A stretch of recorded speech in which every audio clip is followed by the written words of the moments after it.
عبر الهاتف من جازاننا الآمن المطمئن بفضل الله عز وجل فضيلة الشيخ محمد المدخلي، وهو الباحث في القضايا الشرعية. مرحبا بك شيخ محمد.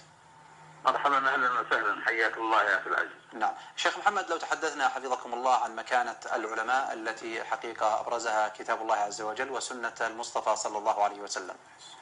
اللهم صل وسلم. الحمد لله رب العالمين، والصلاة والسلام على أشرف الأنبياء والمرسلين نبينا محمد وآله وصحبه أجمعين. الواقع أن مكانة العلماء هي مكانة عظيمة في دين الله عز وجل. يقول الله عز وجل: شهد الله أنه لا إله إلا هو الملائكة وأولي العلم قائما بالقسط لا إله إلا هو العزيز الحكيم. وقال جل وعلا: إنما يخشى الله من عباده العلماء. وقال سبحانه: يرفع الله الذين آمنوا منكم والذين أوتوا العلم درجات. نعم. ولا شك أن أهل العلم ولله الحمد لهم مكانة عظيمة في دين الله عز وجل، وفي هذه البلاد ولله الحمد تظهر مكانتهم ومنزلتهم لدى الكبير والصغير. فمن فضل الله عز وجل علينا أن ولاة أمرنا يقدرون العلماء ويجلونهم وينزلونهم منزلتهم التي أنزلهم الله سبحانه وتعالى إياها وبينها لهم في كتابه الكريم.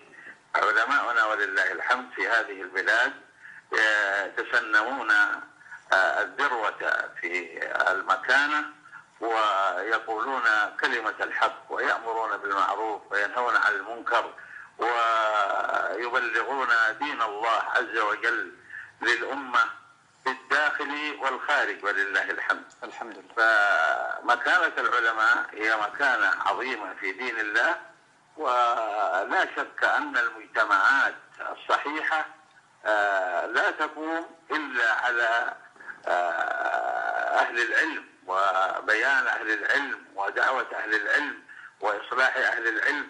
وهذا ما نشاهده ولله الحمد في هذه البلاد المباركة في مملكتنا الغالية، أنها لم تقم منذ عهد المؤسس الملك عبد العزيز رحمه الله إلا على رجال العلم وأهل العلم الذين قاموا بالحق وبالهدى وبلغوا دين الله سبحانه وتعالى للأمة، ونصحوا وبينوا وأمروا بالمعروف ونهوا عن المنكر.